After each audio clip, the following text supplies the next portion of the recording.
Hey folks, welcome to my DIY Halloween video on creating a deep one. After covering a head form in plastic and masking tape, I take some bed sheet, dip that in PVA glue and cover it over the rest of the head. And once that's hardened, you can sketch on that, get an idea of what you're looking to create. Now these creatures were supposed to be amphibious.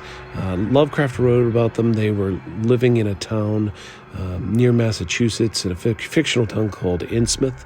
The story is called The Shadow over Innsmouth, and if you haven't ever read it, I recommend checking it out. It's got kind of a really interesting, spooky atmosphere of this species of fish people that are sort of infiltrating a human city and taking over slowly as they reproduce and replace the human inhabitants of the city. So once I have my dorsal fin created, I just hot glue that in place, and I'm sort of doing that all along, just building structures and stepping back and sort of allowing it to develop in a way that I think is interesting. The next step, I think, is really probably something I'm going to use throughout. It's critical. Basically, I'm going to cover this entire structure in Loctite foam. Loctite foam can be sculpted. Once you've sprayed it on, you spray it with some water, allow it to rest for about 3 minutes, and then you can poke and prod until it becomes the shape that you're kind of looking for.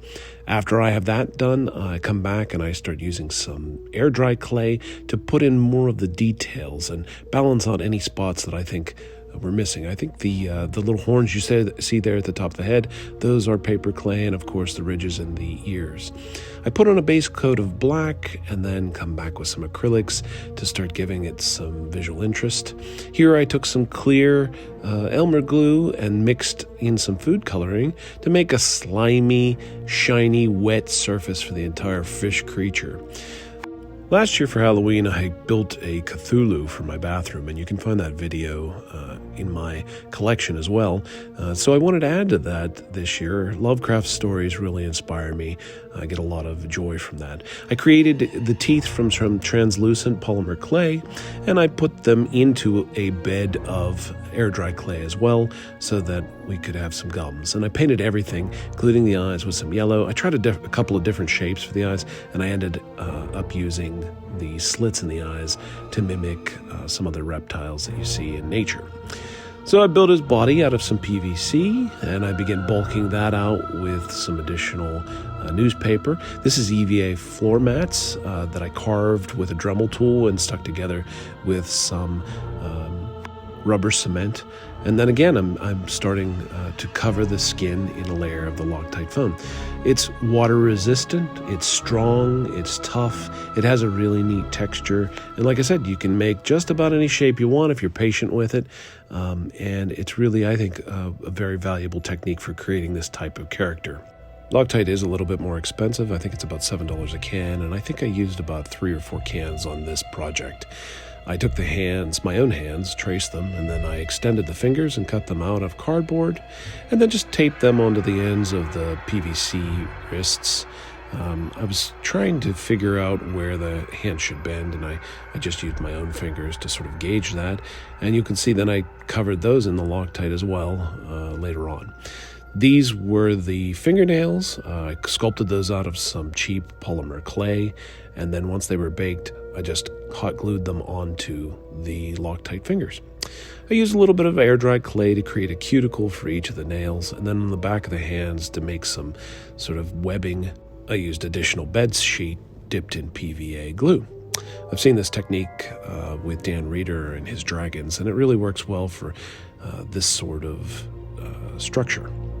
And here he has completed his upper body shape, most of it, and I started adding some additional details.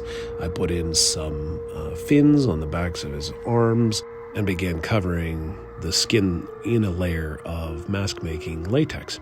About halfway through doing this, I decided that I wanted to push the envelope a little bit on this, and so I sat down and started sculpting some scales out of monster clay.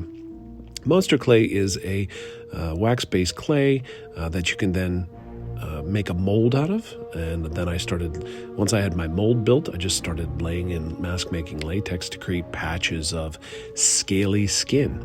And the latex will look translucent, it'll look more realistic, and you just do this over and over again. There's a little bit of wait time, obviously dry time. It dries pretty quick though, especially in the summertime. So I made tons and tons of these patches to cover wherever I felt was necessary on the skin.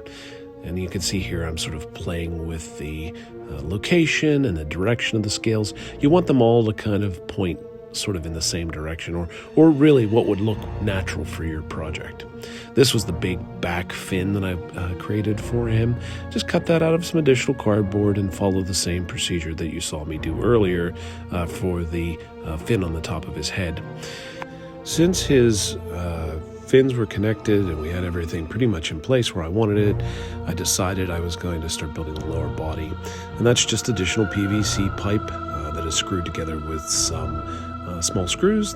And then I created a Diet Coke Speedo to make his groin area for him, and I taped that in place.